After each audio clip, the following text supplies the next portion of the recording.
Kia ora, everyone. Thank you for making time to be here today and to come to the presentation. And thank you also to the Erskine Fellows Program for sponsoring me as a visiting Canterbury Fellow here at the university. I work at the University of Georgia in Athens, Georgia, and we're glad to have an alumna present as well from the University of Georgia in the audience. And we're also glad to have a community partner as well as a community member as well as students and academic staff here. So again, thank you.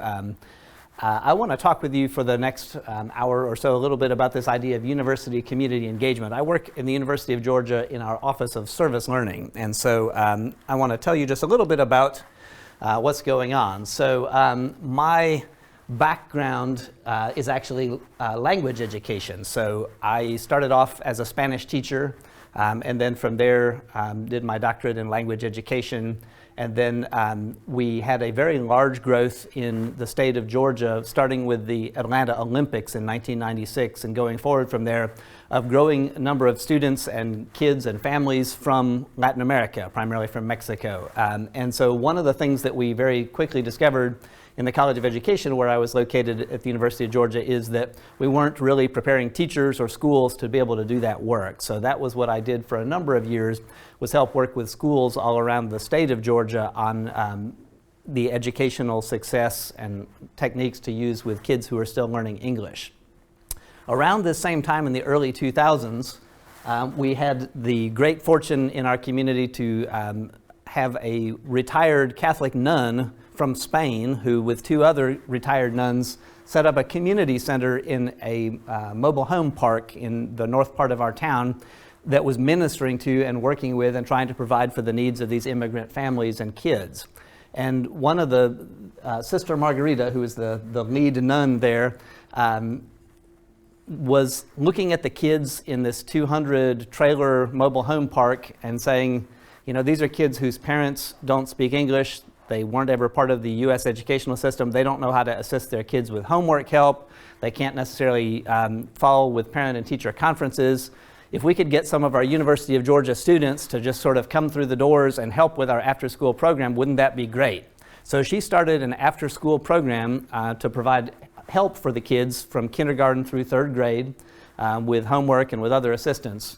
And then she started realizing that around the time for midterms and then again around the time for final exams, the university students stopped showing up because they were just there as volunteers. So they were helping, but they also had their priorities on the academics, which we think from the side of professors, right, that's a good thing.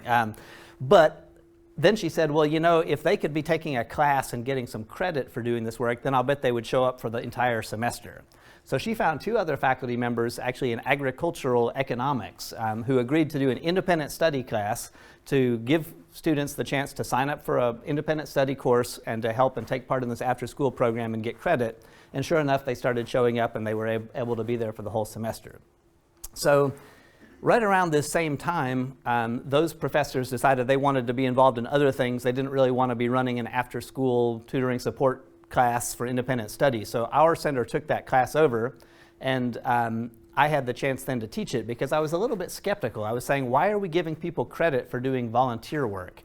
You know, what? This just sounds like someone is going and doing something good and then they're getting an A for it. That doesn't really seem very rigorous, very academically oriented. So I said, I need to teach that class and see what happens. And so really two things started to happen with that. One was when I started doing the little bit of reflective work that I was having the students do, like at the end of the semester, I'd say, what are the top 3 things that you learned from this class? And the learning outcomes that they were telling us were things that I would never have predicted. It was really clear that they were learning. It wasn't just serving, it was also learning. But the things that they were saying they were learning were, some of it was the academic content, right? Like, I better understand how language acquisition plays out with real kids.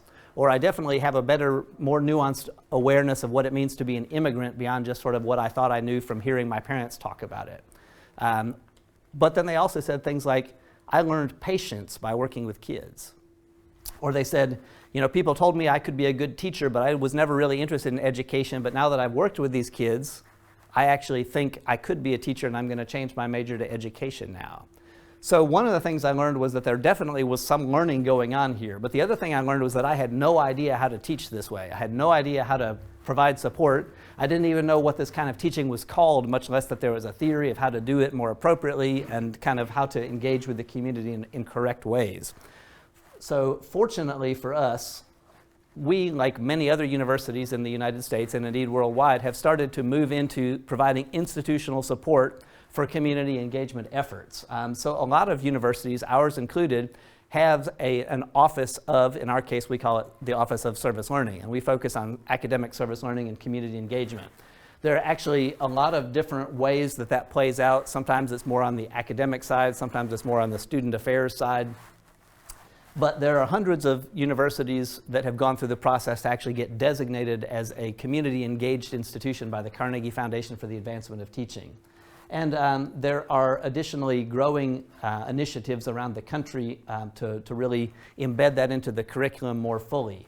The University of Georgia, where I live and work, we are a pretty large public research focused institution. We have about 42,000 students, and that's in a town of about 120,000 people, so we really are a university town.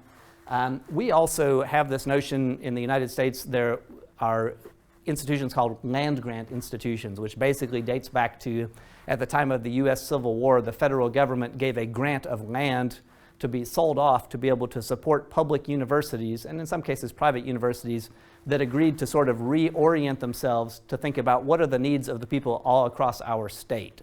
So back in the late 1800s, a lot of that was agriculturally oriented education, engineering-based education, more technical things beyond just the sort of liberal arts focus that had traditionally been the case in universities in the U.S. So we're actually a land-grant institution for the state of Georgia, and part of what that means is that we believe as the University of Georgia, even though we're located in Athens, that we actually have a responsibility to meet the needs of everybody across our entire state, communities everywhere. We got a service learning office that founded in 2005, and coincidentally, that was right around the time that I got started teaching what actually was a service learning class. So I had the good fortune to be part of the first cohort of staff and faculty who went through a training program about how to do this kind of teaching, and then from there I got more and more engaged with it, and then in 2010 I switched over full-time to help administer that office. We do have a lot going on in terms of service learning, and part of my role at the university is to track those courses. So we actually have somewhere above about 250 unique courses all across our 16 schools and colleges. That's over 450 sections of service learning classes that are being taught, with almost 10,000 students in a single year taking some sort of a service learning class. So there's a lot of it going on. So in that sense, I have a lot of examples and some experience that I think I can bring to share with you here today. So what are we talking about when we talk about community engagement? Most broadly, we're using this definition, which is from the Carnegie Foundation. It's that idea of collaboration between higher education and the community, whether we're talking about the local community or the more broad community, for a mutually beneficial exchange of knowledge and resources in that context of partnership and reciprocity. You're going to hear a lot of these same words over and over again today as we talk about what does that actually mean to be thinking about partnership with the community as opposed to doing something to the community or even doing something for the community. But really what we're after is how do we do something with the community that we're bringing the university's resources to bear with. And one of the things that I wanted to show you here, this is from Laura Lee Sandman. We use some of these words in similar ways, and in some cases, because it's a continuum, there's not always, you can't always easily say where something starts and stops. But often when we think about service or even public service, we're thinking sort of about the volunteer activity that might be going on that doesn't necessarily require a lot of, let's say, disciplinary knowledge, right? So you could organize a trash pickup alongside a river, for example, and not necessarily know anything about ecology to be able to do that and still be successful with that. When we move to outreach, what we're talking about there is more that you're using your university specialization to be able to help make that service work more effective. So that might be if you're doing something, if you're an ecologist and you're able to think about how can we let's say, best clear out invasive species and replant with native species, you need to know a little bit of something about the native ecology to be able to do that effectively, as opposed to just doing a one-off event. And then the difference between outreach and engagement here is how much is there a real partnership with the community? Outreach is often considered one way. The resources from the university are flowing out into the community to benefit the community. But really, when we think about engagement, what we would ideally like to see is a two-way street with things going in both directions in terms of resource sharing. And engagement can look like a lot of different things, right? It can be something that faculty, that professional staff, teaching staff are doing through their teaching. Could be happening through their research work in partnership with the community. It could be happening through service and outreach activities. It could also be happening on the student side. The co-curricular side, for example, the student volunteer army here that goes out and does such great things, that's being organized by students. It's essentially a student organization. It's not happening necessarily because of the curriculum. But what I'm focusing on here today is this idea of what would this look like embedding it more carefully, more consistently throughout the actual courses, through the curriculum. So those of you who are here at the University of Canterbury, I suspect, are aware that this idea of community engagement is actually one of your areas of emphasis that's going to be increasing going forward as part of what you're hoping that your students, when they graduate, that they have not only bicultural and bilingual information, not only that sort of entrepreneurial activity, not only the global awareness, but also this understanding of what does this mean to actually work with the community. And so the kind of question that you might be prefacing today's presentation with is this question of how can the students use what they're learning, for those of you who are instructional staff, for what you're teaching, right, or your majors, your disciplines, to be able to help the community, but also so that they learn the content better. Here are some of the quotes from students at the University of Georgia who have taken some of these hundreds of service learning classes. I'm not going to read these out to you, but just let you take a look at a few of these here. And you can start to get a sense of the kinds of outcomes that the students themselves are identifying.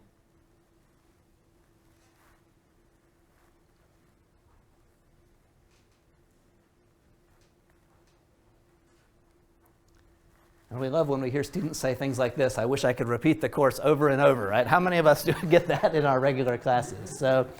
So the next logical question would probably be, so what are we actually talking about, right? What is this sort of thing that Paul is saying is service learning? What is this? So is it just volunteering?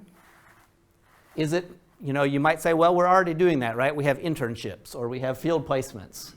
Or maybe we're already doing some sort of hands-on learning. Isn't that really just what you're talking about? So is it, or is there more to it? And by the way, I put up some of these pictures because, maybe it's only gardening. There was actually, just as an aside, there was a research study published a couple of years ago that looked at all of the, I think it was University of California universities in their system, and did sort of a content analysis of all of their websites for their community engagement offices. And what they found was if you looked at all of those, you would conclude that service learning was really gardening, because that's where the best pictures come, is outside in the sun where you're actually doing something. It's a lot harder to take a picture of maybe some of the more intangible kinds of projects. But I'll tell you, it's not just gardening, but you could do gardening, right? Especially if you're in horticulture or something like that. So take just a moment here, if you would indulge me, and all of you have somebody that's sort of close next to you in one direction or another. So take just a moment and see, based on what I've said so far and your own background knowledge, if I say this idea of academic service learning, what do you think I am talking about? Are there some key elements that maybe you already know about that you think should be included if we're talking about that? So take just a minute and sort of prime your background knowledge here with each other. Share your thoughts on what do we mean by academic service learning? What are some key elements or components?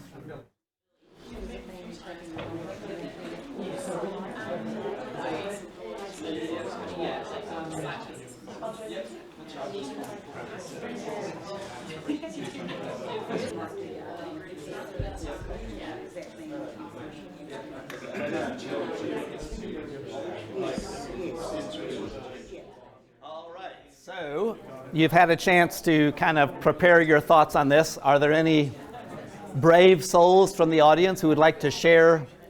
Maybe it's not what you said, but maybe what you heard in your group. Are there some things you want to shout out and share out with the audience that you think maybe are close to on target? What are we talking about when we talk about this idea? What emerged from your small group discussions? Yes.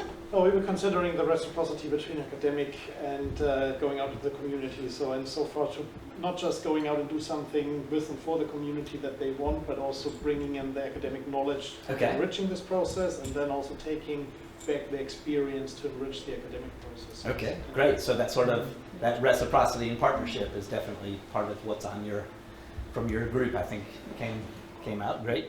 What else? What other aspects or elements did you all discuss? I thought it should be academic. Okay, I agree. Academic. I was like, okay, yes. So it needs to be linked, it needs to move beyond personal experience to link with theory or scholarly work. Yeah, so I might even give you a little hint here, right? If we say academic, that might be important, and if we say service, maybe there should be some service component, and if I say service learning, maybe there should be some learning component as well. So, all right, so here are some of the things that we might talk about when we try to characterize this. And I will tell you, by the way, in the literature, there are over 100 different definitions of what service learning is. So don't feel like there was one right answer that you were trying to get there. Some universities do include the co-curricular as well as the curricular. Some have very specific definitions. Our university actually does not have just one way that we talk about it because we try to cast a fairly broad net. But usually what we're talking about, and again, you'll hear these repeated throughout the presentation, that there should be some sort of organized service activity. And we think that word organized is kind of important, right? It's not just you're not just saying, go do some service that might or might not relate to our class. It could be direct service, but it could also be indirect service, right? Like, well, we'll see some examples in a little bit. It should also connect back to those learning outcomes. It should try to hopefully directly impact some sort of a community identified need. Not just something that we think would be cool to do or would be fun to maybe impose on the community, but rather something that the community is telling us that this is a priority, this is a need.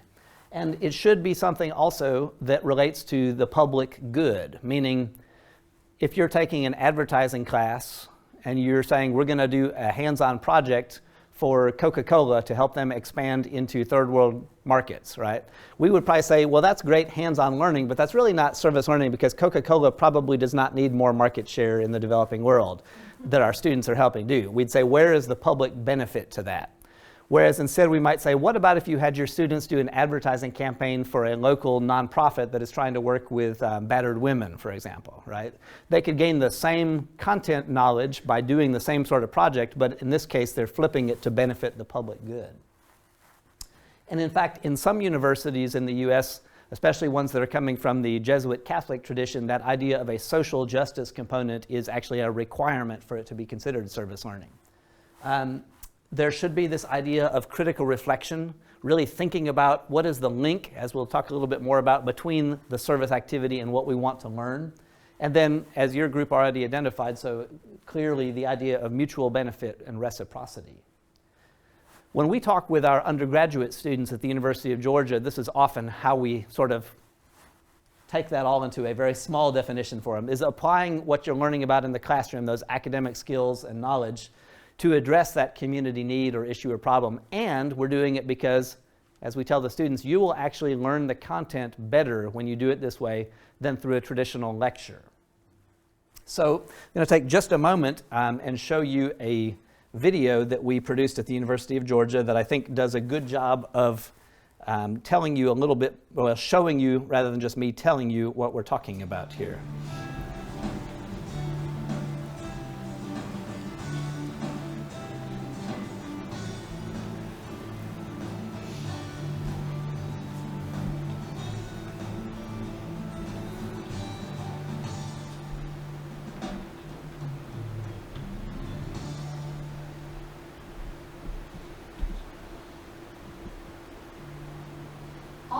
Country, as well as here on the University of Georgia campus, growing numbers of students and faculty members are using academic service learning to become more involved in their communities. Academic service learning is a form of teaching and learning that connects the content students are learning in the classroom to a real-world community issue.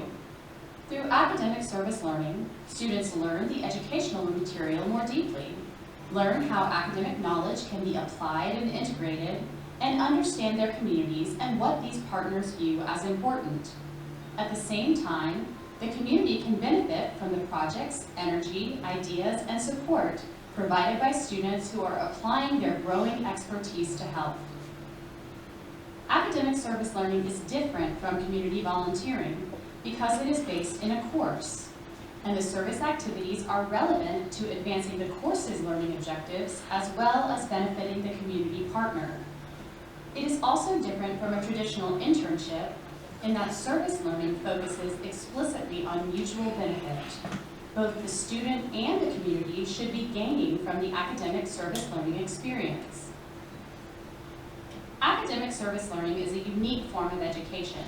Decades of research shows that when executed well, academic service learning is a high-impact practice, which can lead students to benefits that include deeper learning, as well as the opportunity to develop professional skills like teamwork, communication, and time management. Students also gain a greater understanding of course material and develop their own strengths, interests, and beliefs.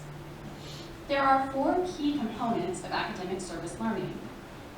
First, it takes place in the context of an educational content area, major, or discipline. Since academic service learning is part of a course, it should have the same sort of academic learning goals, rigor, and depth of content as any class. Students receive credit for the academic learning, not just the service itself. Second, there should be a meaningful, organized service activity that is relevant to the course content and academic learning goals. Depending on the course, instructor, students, and community partners, there are a variety of ways the service learning activity can be structured. An academic service learning course could include both projects and community placements and could involve both direct and indirect service. Depending on the community and project needs, academic service learning can be done individually, in small groups, or as a whole class. Students may work independently on a deliverable, such as a website, brochure, or research product for the benefiting organization. Students also may work within a placement, providing regular service on-site with the benefiting organization. The third key component of academic service learning is critical reflection. We can think of the service learning experience as a text, which can be interpreted and investigated and thought about critically. Reflection involves intentionally considering what happens during a service activity in light of the particular course learning objectives. The following are a few prompts that may help guide student reflection. What? What did you do? When? How? And with whom? So what? How do your experiences relate to what you've read or talked about in class? What theory or strategy helps make sense of what happened? How does this relate to the bigger picture and to the community? Now what? Why is what you are doing important? How does it relate to your interests and future? What will you try next in your service placement and why? How is your work impacting the community? Students might reflect through responding via weekly writing prompts or arts or media-based activities such as photo essays, portfolios, video blogging, or Boyalian theater. Guiding small group or whole class discussions in which students think critically about, find themes, and debrief on their service activities and outcomes and how they relate to the class can also be effective reflection techniques. However reflection is achieved, the idea is to apply critical thinking and course content to help understand what is accomplished during the academic service learning activity. All service learning courses should take place in the context of partnership and reciprocity. It is vital that the community has identified the service learning activity or topic area as important, and that the success of the project is priority for all parties. Engaging experts from the community strengthens the project, as well as fosters key relationships between students, faculty, and the community. Students should also be well-versed in the particular community and the issue, and fully understand that the academic service learning project is not a one-sided act of charity. Regardless of position or status, the project should be viewed as a chance for learning, growth, and involvement. Courses that implement academic service learning may use a service activity in place of another assignment, or use designated class time for the service work. Oftentimes, academic service learning is assigned for students to do on their own. Since service sites are often located off campus, there may be logistical challenges like timing and transportation, which the instructor, students, and community partner need to carefully consider and address. By applying the course's academic content in a real-world setting, students learn more deeply and have the opportunity to invest in the community and its needs. Participating in a service learning course may also help students with future employment opportunities. A recent study conducted by the University of Georgia found that graduates who had taken part in academic service learning courses reported higher starting salaries and received raises faster than their colleagues with no previous experience with academic service learning. Academic service learning courses can satisfy the newly implemented experiential learning requirement for undergraduates at the University of Georgia. There are hundreds of service learning courses available at the undergraduate, graduate, and professional level, including classes in all 17 of UGA schools and colleges, in study abroad, the first-year Odyssey program, and on our extended campuses. To learn more about academic service learning and to find out what resources, courses, and other supports are available, check in with the University of Georgia Office of Service Learning at www.servicelearning.uga.edu. Thank you for your interest in helping connect campus, community, and education through academic service learning. So there was a lot packed into that one little video. I want you just to take a quick minute while I switch over to the PowerPoint again and share with someone near you just one thing from that video that maybe caught your interest, that you thought was maybe helped you understand it better, or that you have a follow-up question about. So something from the video that you thought was interesting or notable.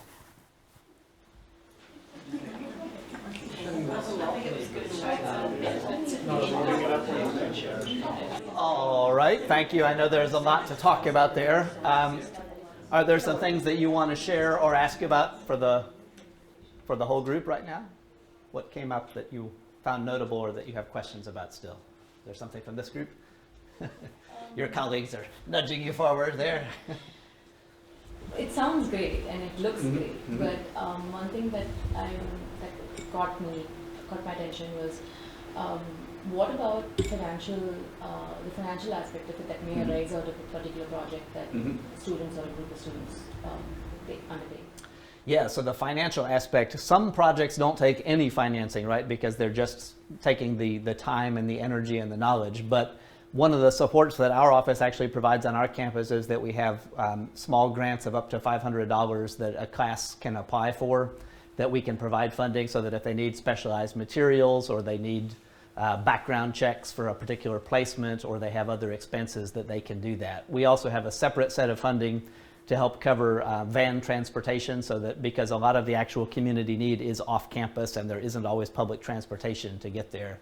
And we sort of try to discourage our students from all having cars, because otherwise it gets pretty crazy in our town. So, but yeah, that's a good question. That's an area that we try to provide. I know that for Billy's class, he also has some funding supports for his Christchurch 101 course for the student projects that the students are doing for that community engaged class here. Yes? As you said, there's lots of stuff in there. I found the employability kind of things pretty interesting, actually, and a really strong argument for us to consider. On the opposite side, you have so many hundreds of courses of this engagement, so I wonder about the level of that. When I consider Billy's course was kind of dedicated to that, so we have a full course that focuses on it, but you can't have 400 courses that focus on it, so it must be what's the course, or how much, or how. Yeah, so that's a great question. Our university does not actually specify how much service learning there has to be to call it service learning. So we have some classes where they might do literally one project, like on one day, like a 5-hour activity. Maybe it would be, introductory horticulture class, for example. The students might have to go and do 5 hours of work in one of our community gardens. So that's sort of different than one where every single week they're maybe going and working with an after-school program for 3 hours a week to do that. So it really does vary. We did an internal study at our university a couple of years ago because we had the question, does it matter how much service you make the students do? in terms of the learning outcomes that they were reporting. And really what we found was two things. One was we found, yes, there was a little bit of an impact that the more time also correlated with better learning outcomes. But the more interesting thing, in my opinion, was that we also found that the amount of variability that was explained by that was very small compared with the amount that reflection accounted for. So what we got from that was you could have them do a lot of service, but if they weren't doing a lot of reflection, they were not going to gain as much as if you had them do a little service and a lot of reflection. So for us, that was a really valuable thing to find out, and now we can tell the professors on our campus, think instead about why are you having them do this service activity, right? We use the metaphor of the text, right? Just like you wouldn't pick a reading at random, you wouldn't say, go find your own readings for this class, or you wouldn't say, I'm going to give you all these readings even though you're not going to get anything out of them. We select the chapters or the articles that we want our students to read because there's going to be something they can get from that that they could not otherwise get. So we want to use the same intentionality when we select that service activity. They should be getting something from doing that that they could not get through any other way. If they're not, why are we making them do it?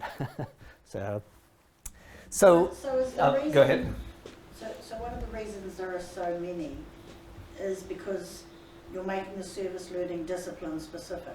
Yes.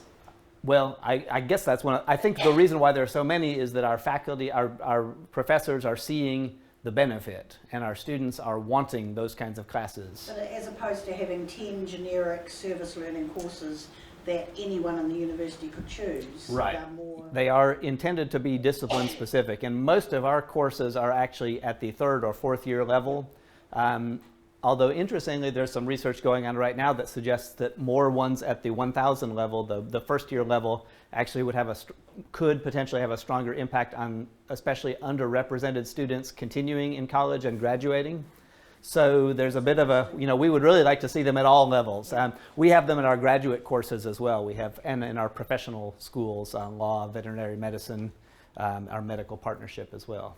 Yes? So Paul, does the University of Georgia have, how we have the graduate attributes here at UC, is service learning kind of aligned in that way? Are degrees held to account to pillars of? I would say not as explicitly as Canterbury now has it. We have, 2 years ago, we put in place an experiential learning requirement, which the video mentioned, and that means that students at the undergraduate level have to either do service learning, study abroad, undergraduate research of some kind, or an internship. Most of them are actually fulfilling that through doing a service learning class just because there are so many opportunities for them to do that. And our internal UGA research people tell us that even before the requirement was in place, that still over 50% of our undergraduates were graduating with having taken one of these courses. So we don't necessarily say they have to do service learning, but we think that it benefits them to do that. So yes. Question? And we'll ask you. Okay, great. So this is the broader, more academic-y definition. This is from Bob Bringle and Julie Hatcher's early work here on defining what academic service learning is. So take just a minute and look at this, and you might see some things that look familiar, but there might also be some words or phrases that stick out that extend it a little bit more. Do you see anything in this definition which speaks to you in particular? Any words or phrases that you particularly like? Enhanced sense of personal values and civic responsibility. Okay.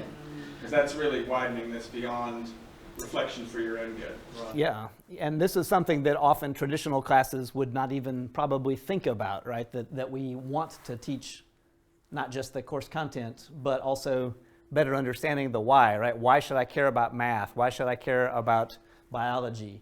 But also that idea of who am I? What do I value? What are the areas that I'm strong at? What are the things that I'm learning by doing this work? What is my role as part of the community and as a future citizen? So that's definitely part of it. We still see reflection, we see service, community needs. We also like that it's course-based. And again, not all universities follow that version of the definition to say that it's course-based, but that's really what we're talking about here is how can we embed it into those courses so that our students are not having to go be part of a student club necessarily. They're going to still get a chance to find out about the community and to serve it in ways that make sense. Now, a couple of other brief theoretical building blocks here, just to sort of talk about. This is from Andy Furco's early work as well here, looking at sort of where does service learning fit on the experiential learning continuum, because it is a way of teaching and learning that is very similar to some of these other things like internships, or that might relate to things like volunteering.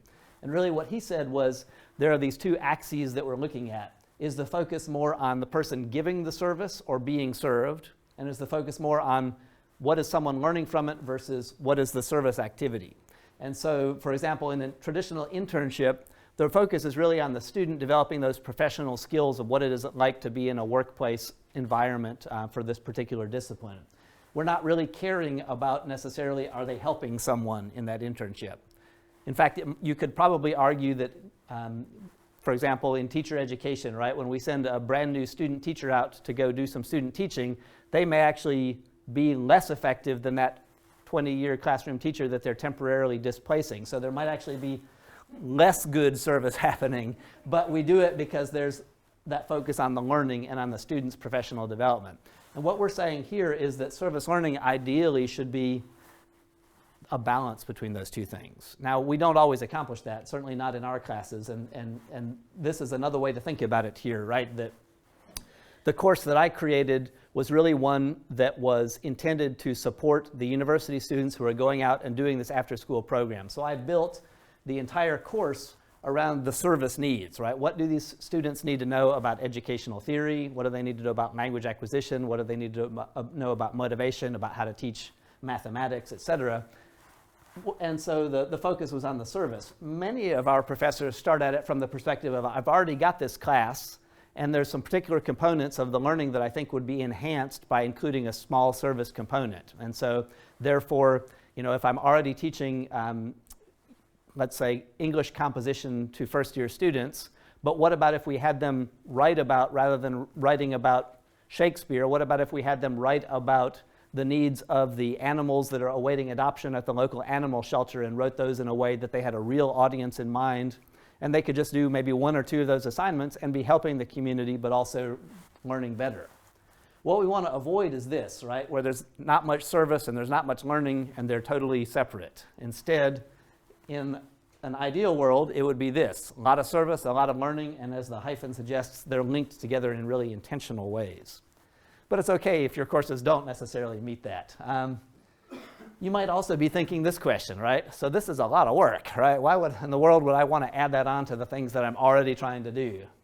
Well, ultimately, if we think about the business we're in as the university, that is the preparation of our students. And there's a lot of research that shows that this is, in fact, a high-impact educational practice, meaning that in a lot of research in the United States and elsewhere that is really high-quality educational research, we've seen that this actually makes an impact on the student learning. And that's whether we're looking at their ability to apply it, whether they understand the subject matter, whether we're thinking more about things like critical thinking, moral reasoning, and some of those more general student outcomes. And actually, that effect holds true whether we're talking about asking the students, do you think you learned more? Or actually comparing outcome tests to two different groups, one that was in a service learning group and one not. Almost any way that you research it, service learning shows that it has that impact on students' education. And the learning is not just academic learning, although we often think about the academic side from the university perspective. But really, there are those civic learning outcomes about understanding the community, understanding what does it mean to be an active citizen. There's also that personal learning, like my student who said, I learned patience, or I learned that I could be a good teacher. And there's also the cross-cultural learning, right? And it doesn't have to be happening in a study abroad context, for example. There are different populations even on our own campuses. I had the opportunity yesterday to visit a local nonprofit that's working with quilting as a way to integrate refugee and migrant women into the community, giving them an opportunity to meet each other and to share ideas and to build their social capital. So you don't necessarily have to leave your own home country to find cross-cultural opportunities. We also know, and this is just a short summary of some of the many different things that we know about the students, right, that they get a lot of really valuable outcomes from this. The interdisciplinary component is one that I haven't talked a lot about, but I will just say it's very difficult to do a truly interdisciplinary course in any way, but when you start to add service learning in, it can really be quite interesting. We had a class a couple of years ago, 3 classes who worked together, a horticulture class, a social work class, and a foods and nutrition class. And the students worked in cross-disciplinary teams with after-school garden programs at local primary schools. And so the horticulture students had the role of helping teach how do you grow these plants, right? How do you grow a carrot or whatever? Then the foods and nutrition students' job was, okay, so you just harvested kale, what are you going to do with it to make it so that a second grader will eat it? And then the social work students were thinking more broadly about how do you work with these kids to have them transform their eating habits, to maybe take information home and share it with others in their family, and to really be more holistic about it. We also had an initiative for a couple of years on our campus called Watershed UGA, which was focused on the fact that we have 3 streams that flow through our campus that are all impaired ecologically.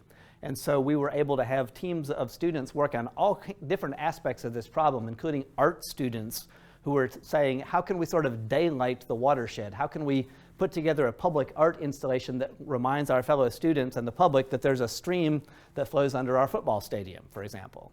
Or how can we have our photography students work on creating a photo mural that helps document some of the challenges to the stream? Or how can we have our English composition students maybe write about this when they're writing expository essays? So there's a lot of ways that adding that service aspect can really enliven the curriculum in pretty cool ways. And this is just a little bit more from our study about the economic benefits. And we certainly do not want to say that all of the value of education relates to dollars and cents and whether they're going to get a job and how much money they're going to make. But in some disciplines, this argument does actually carry a lot of water, right? That you will actually be better prepared for the job market when you've done real world work. And you know, we did a follow-up with this as well, of trying to ask the students, the graduates themselves, what impact do you think your service learning class had on your employability? Most of them said it didn't have any effect at all, which was kind of interesting because it did have an effect. So instead, really what we think is that it's more on the sort of what often gets called soft skills component, right? When they've done a project-based work where they've worked in a team, they've worked with communicating with real people, real community members, they've shown that they can do time management, they've shown that they can create a high-quality deliverable for an organization, and then they have something sort of interesting to talk about beyond just that I took a class in microeconomics or whatever it would be. So, Sorry, Paul. Yes.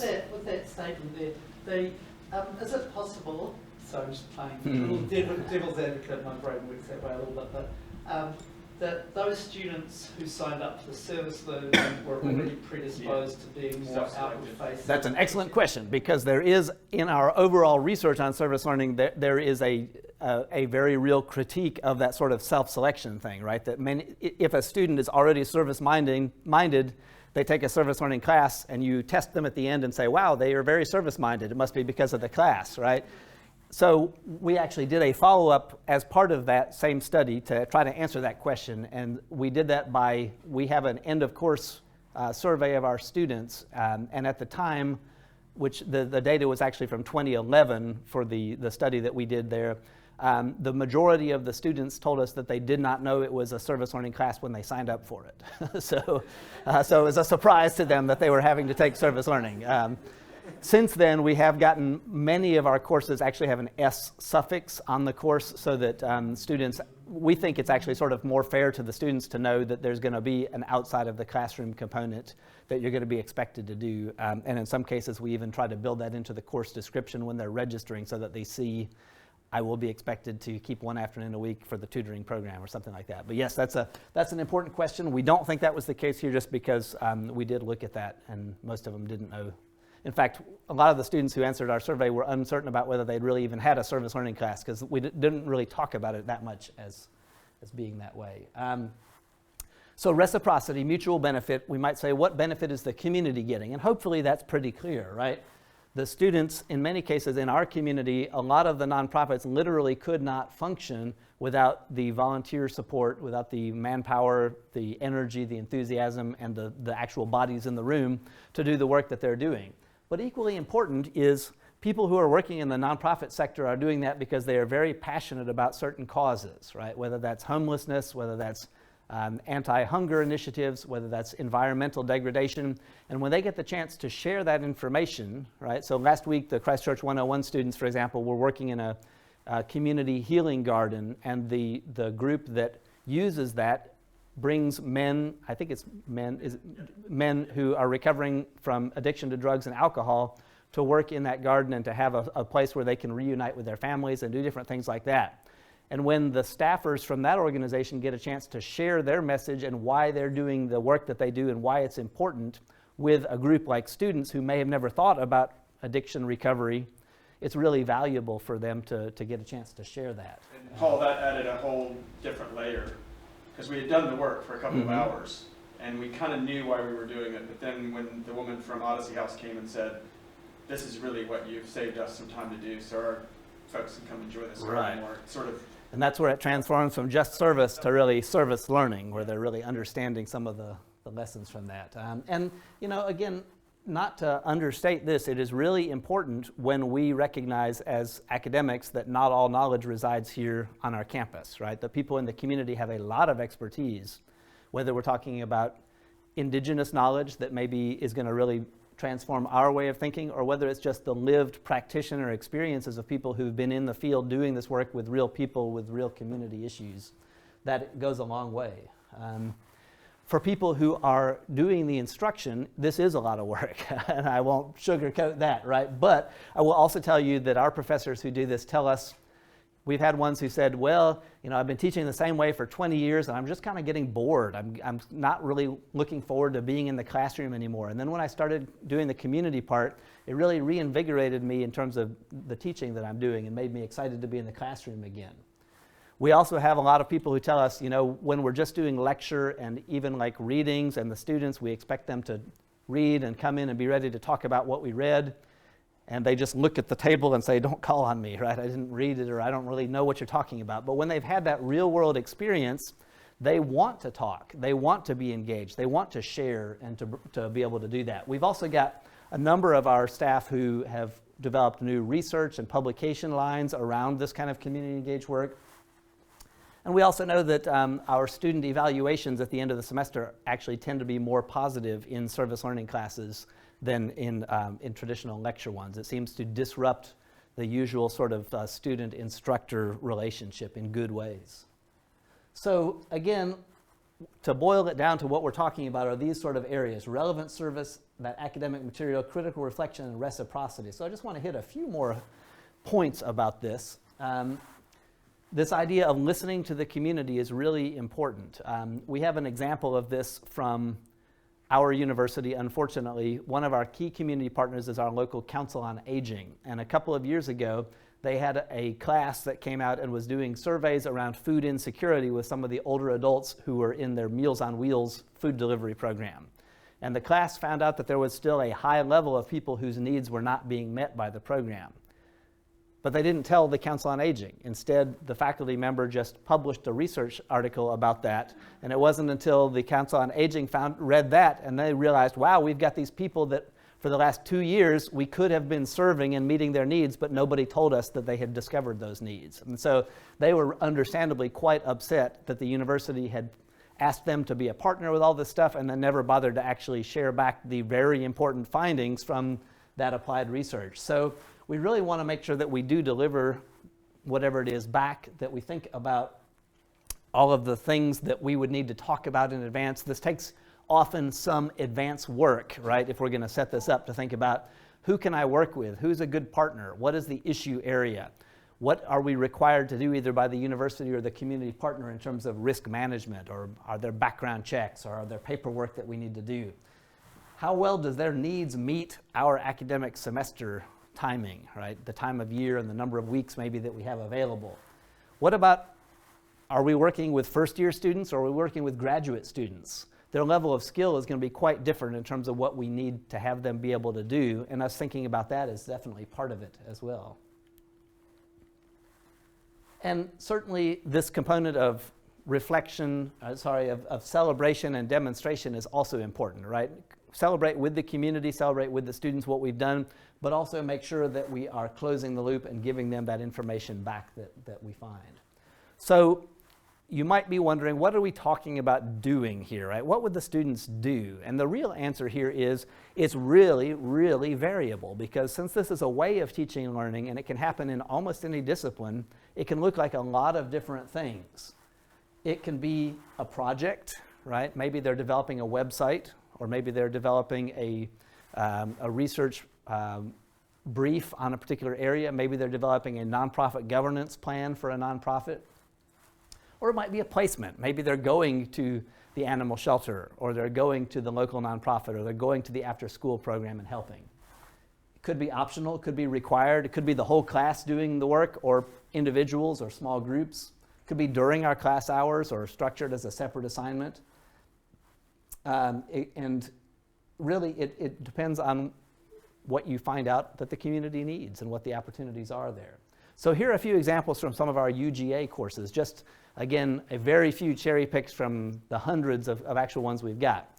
We have a College of Veterinary Medicine, and one of the cool programs that they started doing was the community need emerged that our local middle schools, right, our grades 6 through 8, we have 4 of them in Athens, and they all have farm animals, whether that's chickens, goats. I don't think they have cows, but they've got various different animals, and those animals actually were not getting routine veterinary care at all. No one, that just fell through the cracks, so they weren't necessarily being vaccinated or taken care of or made sure that they didn't have diseases that could transmit to the kids. At the same time, one of our veterinary professors said, you know, we do a great job with people's companion animals like their dogs and cats. We do a good job with the occasional racehorse that comes over from Atlanta with very specific needs, but our future vets don't get much practice at all with chickens, right, or with goats. And if you go into practice for yourself and you have to be able to show that you can pick up a pig or something like that, and you've never done that before, you're going to lose credibility with your farm clients pretty quickly. So they identified that this was a good opportunity to bring those two really together in a reciprocal way. So the third-year veterinary students are doing rotations where they go and provide routine care and get experience actually handling these farm animals. So that's pretty cool. We have a lot going on with school gardens, as mentioned. That could be horticulture, that could be agricultural education students. We actually even have a class that we developed for the College of Agriculture that's called Communicating and Understanding the Latino Community Through the Green Industry, which is sort of a terrible title, but the intent was you get all these students who are graduating with agriculture degrees, and in Georgia, a very large portion of our agricultural workforce is Latin American origin and often don't speak English, but the agriculture students are not required to take any foreign language actually to graduate. So this was a way to try to get them to actually learn a little bit of language and to do it in a way that was sort of culturally embedded to where they're working in horticulturally related areas with Latino families to help them understand the culture as well as to actually get some relevant experience. Financial planning students at our university at the graduate program who are becoming certified financial planners, they work with a volunteer income tax assistance program. They also have a financial clinic that the public can come into, and the cool thing is that program is in our College of Family and Consumer Sciences, and so the marriage and family therapy students and the financial planning students have an integrated clinic because they've learned that often people who have financial problems also may have marital problems and vice versa. And so they provide a one-stop shop. They're set up with actually like consulting rooms that have one-way glass so the professor can watch them, make sure they're getting those correct professional advice and interactions, and the students getting that great real-world counseling experience. Public relations students have a number of advertising and PR campaigns classes where they work with local nonprofits in small groups. We had an agricultural communication class work with some of our local food banks on interviewing clients, creating information, sharing that back with the food bank. We've had students in microbiology and biology who have focused on things like how do you communicate science topics to the general public? How do you also maybe check our stream qualities and report that out using citizen science? Microbiology students have helped design lessons for 9th graders on microbiology concepts like disease transmission, germ theory, etc. We've had community development and housing students who have gone and done surveys at the request of some of our nearby towns to sort of say what parts of our housing is in what sort of conditions, and they've worked with our Georgia Institute for Community Housing on that. We have after-school tutoring, and we also have a Spanish service learning practicum class where they also work with parent-teacher conference interpretation. So again, meeting the needs. We have a law class that partners with our ecology school to be able to do environmental law briefs and policy documents for government agencies. Our pharmacy students, I think this is a cool example of realizing that the community isn't always out there somewhere. In this case, they realized on our campus, our university system has started to put a $75 a month surcharge on people's insurance cost if they use tobacco products. And so if you're somebody who's like a custodian or a groundskeeper, that's a lot of your monthly take-home pay right there. So there are people who are motivated to quit smoking, and the pharmacy students said, this is a chance for us to learn how to not just think about medication and chemical interactions, but actually to work with people. So they developed a program. They worked with industry partners to get the nicotine patches donated for free, and they do this program now that's a smoking cessation one that's free to university employees, and it has about a 60% success rate, which I understand is pretty good for tobacco cessation. So, a couple of examples. Now I want to just give you a little bit of maybe bigger picture thought as well here. One thing to think about is service learning sometimes gets criticized as a Bandaid approach to social problems, right? And here's what I mean by that, right? So what about if you are dealing with the issue of older adults who are food insecure?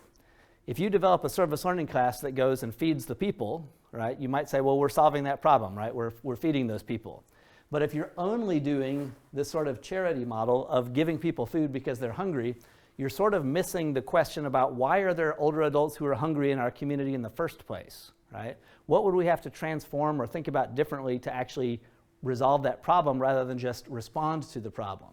If we're thinking about issues like the education of English learning kids, why do we need an after-school program? Why are they not getting sufficient education in a regular school day based on how we have things set up?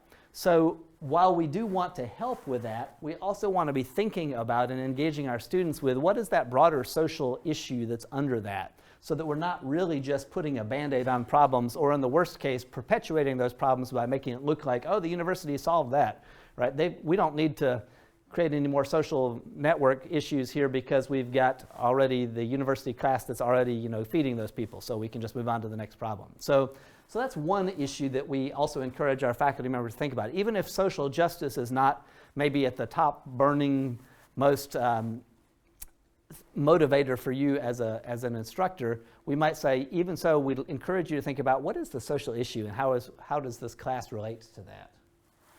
We also can't underscore enough the idea that this critical reflection really has to be a component of the service learning for there to be something worthwhile. We had an opportunity when I was still in the College of Education to do an analysis of an assessment of an after-school tutoring program that was similar to the one that we had the course around. But in this case, there were students who were just doing it, quote, out of the goodness of their heart, right? They were just volunteering and doing it. And as part of the assessment, we said, what did you learn from doing this after-school program? And one of the students said, I learned that all Latino kids need help. So if you think about that, that's like the exact opposite, A, of the truth, and B, of what we want students to get out of doing this sort of work. All it was doing was reinforcing a sort of a deficit mindset that this particular student had, that, oh, because I'm a white English speaker, I'm going to go out and help these people because they really need my help because they all, are deficient in some way. And so in reality, this idea of reflection is really, really important when we start to ask some of those deeper questions about what is going on here. Often we talk about this as the hyphen, right, that links service and learning. It's that idea of how we document learning, right, so that we can answer that question, how do we know whether the students are learning anything? Well, we could test them, but we could also get them to reflect, and we get a pretty good sense of that. It's also their chance to develop learning and to deepen that learning by pushing them a little bit with the kinds of questions and the kinds of conversations we have with that. And as our Play-Doh reflection here with our graduate students show, it's not just through writing, although reflective writing is the most common way to do that. And as we saw in the video, these sort of questions of what, so what, and now what are often a really good start for students, because we don't really just want them to tell us what they did. That's sort of boring to read, right? I went and worked with Johnny at the after-school program and helped him with his math homework. If you just end there, that's like not the worst reflection ever, but that's not the most exciting thing for you to read either. So then we might say, so tell me about a student that you worked with and how that relates. This week we were reading about how to motivate reluctant learners in the article that I had you read. So how did you see the theories that we read about relate to your work with Johnny in the after-school program? What did you try? How did it go? Did that help you increase your understanding, or did it maybe raise some new questions? So then the now what questions are, so based on your analysis of Johnny and of thinking about this theory, what are you going to try next week with him when you tutor him again? What's the next theory that you think maybe will work for him? Where do you want to go next with your actual activity, relating it back to our class content? So that is similar in some ways, right, to our shaping up our thinking. What squares with your thinking? What's still rolling around? And then the triangle, or in this case the delta, the sign in math and science for change, relates to change. So you don't have to have super long, complicated reflections to be able to get the students to really think about and hopefully draw connections between what your course is about and what they're doing, whether it's a super short service or not. Tomorrow in my workshop in the morning, I'm going to be talking about this tool we've been working with Andy Furco and his colleagues at the University of Minnesota on, that is trying to take essential elements of an effective service learning class and try to distill them down and say, if you had a great service learning class, it should have every single one of these 28 components. I'm just going to give you a super quick glance at some of these, right? Tomorrow in the workshop, I'll be talking a little bit more about how you could use this in designing a service learning class. We developed this initially as a way to sort of assess the quality of existing courses, but we've realized from doing presentations around it that people are telling us that it'd be equally useful in starting to think about, oh, I haven't really thought about this component, or oh, maybe this is an area that I could continue to strengthen when we talk about all the things that the research tells us around service learning. I also want to just very briefly mention to you one of the things that underlies this idea of experiential education is Kolb's theory about the cycle of experiential learning, which is the idea, again, that you can kind of start anywhere because it's a cycle, but that you could start, for example, with the abstract, and then you could try to put it into practice with maybe a service activity, that concrete experience, and you reflect on that, and that helps inform your understanding of the theory and get better and better at it. I like this because I think when we think about those of us who are trying to do this work as the professors, as the teachers, as the instructors, that this is also what happens with us. Sometimes we get hung up and say, I can't do the perfect service learning class, so maybe I shouldn't even try. The reality is there is no perfect service learning class, right? We're all, regardless of how much experience we have, we're all in this cycle, in this circle about thinking about how can we do it better? It doesn't always work. How can we learn from what worked well or from what failed? And how can we bring that forward? And so we also encourage our professors to don't feel like you have to necessarily be an expert. While there is a whole body of knowledge that underlies this, also ultimately it's about getting started and trying and see if it works and what you can do, because your students are going to benefit from it even if it doesn't go as perfectly as you might have imagined. So I want to encourage you to think a little bit about, within your disciplinary context, what kinds of possibilities exist. I know there are some structural constraints, right, around some of this work. I'll just mention, there are also a lot of big picture questions that we as a field are still starting to engage with and struggling, right? And that ranges from, sometimes we assume there's been criticism for service learning as being, quote, the pedagogy of the whitest of white, right? The pedagogy of whiteness, that it's really predicated on the idea that you have an upper middle class, often female, usually white, unindebted student who is 19 years old, in our case from Metro Atlanta, white female. That's our most common service learning student in our UGA classes.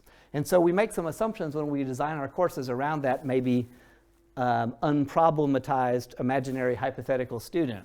And then we might have to ask, well, what about if we have a student in our class who's 50 years old and is coming back to school after being in the workforce for 30 years? Do they really need real-world experience? Is that the benefit for service learning of them? What about someone who is from the community that we're saying needs to be served, right? Someone who grows up in one of our local governmental housing projects who then is taking a housing class and going back into that same community where they grew up. How is their experience different? What are we expecting that they're going to learn or gain from that service experience? So there's a whole field of research going on around some of those really interesting questions, right? What does it look like if you have students who have visible or invisible disabilities who are in your service learning class? What about students who are not English language learners or students who are international students? How does that all play out? That question of social justice, that question of actual partnership with the community.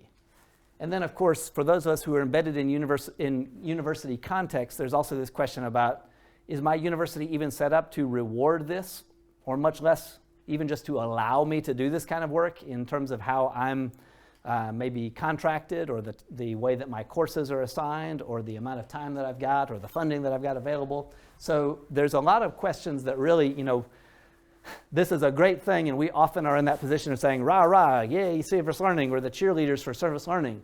But we also have to sometimes take a step back and acknowledge this is really messy work. It doesn't always go as planned. It's not easy, but ultimately we think that the rewards are in fact worth it. Just to tell you, this is in the United States and beyond, this idea of community engagement, we now have people who are doing this as a professional career. We have offices that are doing this.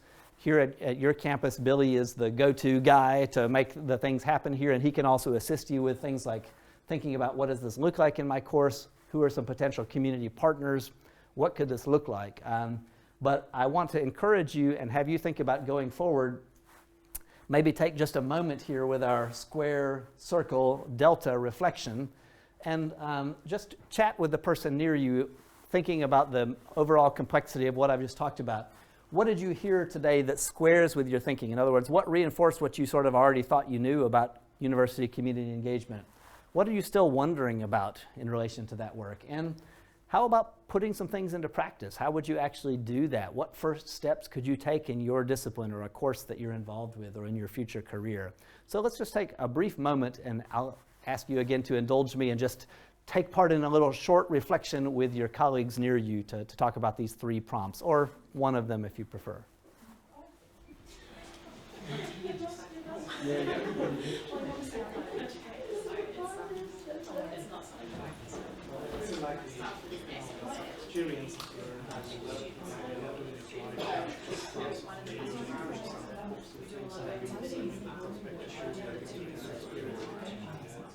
I don't want to take too much more of your time, but I do want to do a couple of things. One is I want to tell you that obviously you do have a community engagement hub right here in Canterbury, and that's Billy and his colleagues and his activities.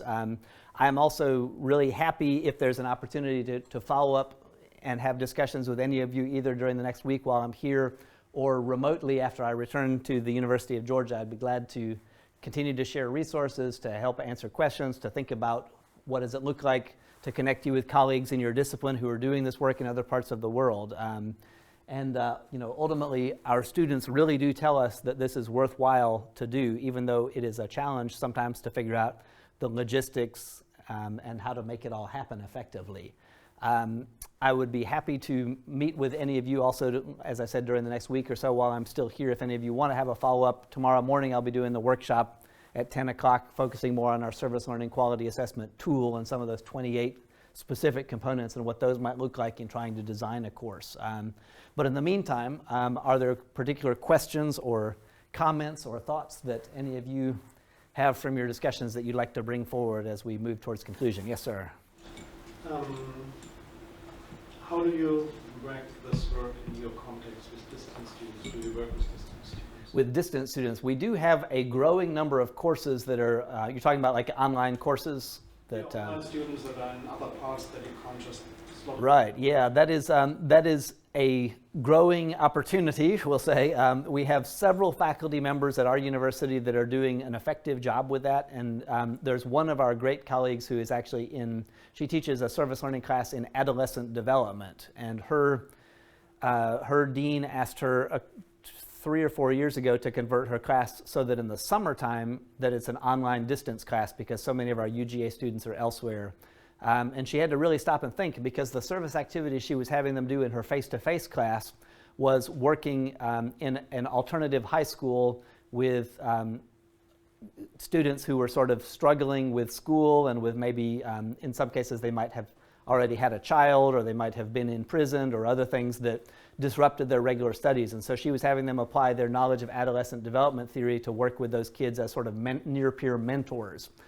And she realized that would not work, right, in the summer when there's no classes going on and when her students are sort of spread all over the world. So The first way she solved that was she had other colleagues in other disciplines who were also trying to do mentoring and were saying, wow, my students really are struggling when they go to be a mentor to a kid, and it turns out that the University of Georgia student is 18 years old and they're working with this 19-year-old high school student, and the student is talking about using drugs or talking about, illegal activities or gang activities, and they say, I don't have any idea how to tell my students to respond to that.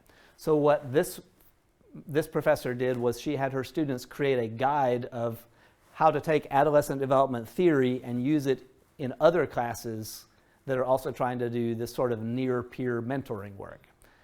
That worked really well, but then that was done after the first year. And so then her question was the next year, well, what are we going to do? So the answer sort of came to us, as these things often do, sort of like just through fortuitous circumstances. Our office got contacted by someone who is an alumnus of our university who had started this online mentoring program focused on mental wellness. And so they are an online company, and they are available for free to people all over the world who want online counseling and support around things. And so this professor had her students go through the formal training with this company to be official peer mediators, and the company agreed to route all of the people who were adolescents who were to work with these particular students who had expertise in adolescent development.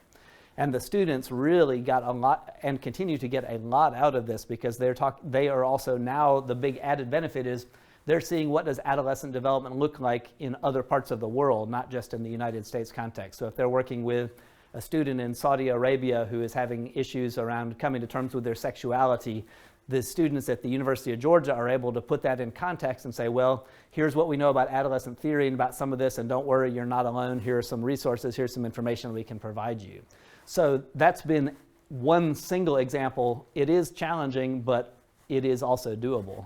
I think a great example, and sorry, I don't want to monopolize your time, but it just raises the question of how do you manage student safety, health, well-being, and things working in these spaces. Right. That is an important question, and that the answer to that is sort of it depends, right? But that risk management side and that student preparation side are definitely things that need to be thought about by the professor, by the community partner organization, and unfortunately by the university, right? So in our case, our university requires us to have memorandum of understanding in place with any community partner that's hosting a placement. There's background check requirements, there's other things like that. In the case of this particular online course, they're mostly following the guidance of the actual counseling organization that they're partnering with in terms of how to handle, if someone is suicidal or something like that. There's certain protocols that the students have already been trained on in terms of what to do, is my understanding. But that's an important consideration, because these are real people and real communities, and we don't want to do harm to them, and we also don't want to do harm to our students. Another similar, just maybe slightly more amusing example is with our watershed initiative. We had a meeting of the professors who were trying to get their students to do service activities around the watershed, and one of them said, I had my students doing like a GIS mapping activity where they were actually getting in the stream and following it down. And another faculty member who was part of, I think, the geology or geography department said, no, your students should not be touching that water, because he said, I've been analyzing the water, and the level of toxic substances and dead stuff floating in it is not safe for humans. And so then that sort of got the attention of this faculty member as well. And so they ended up, basically, the initiative ended up having to put a whole series of like safety protocols. Like if you're going to take your students for a field trip to the stream, they have to have gumboots and gloves and eye gear and all this stuff to be able to do that successfully. So we don't always think of that, but we should. Other comments or questions? Just to follow up on that, Yeah. that example about the adolescent development, we were just talking about that because that's my course. Oh, okay, excellent. But is that an undergrad or a postgraduate course? That one is undergraduate. I think it may be a split level, like 4,000, 6,000 level course, but it's primarily undergraduate. So, yeah, and the students, when the students reflect on that, they also, a lot of them say similar things. They say, this was the best course I ever had, because I was actually getting to see how what I'm studying about really relates to real people all over the world, helps me see what I could be doing for my career, really makes me feel better prepared to actually apply this content. So. So yeah, I'll be glad to put you in touch with my colleague. She's one of our award-winning professors. I know that there are some refreshments awaiting us, so I would be very glad to talk with any of you individually if there are other questions that you've got or other comments that you'd like to talk with me about. Thank you so much for your time. Yeah, and I just want to say very, very much thank you for, this is, so they've got, 10 years on us. So they started in 2005, and we kind of got going in 2014 or so. So this was a really inspiring, way to think of how we could approach it as a whole university. So thanks very much. Thank you. Thanks.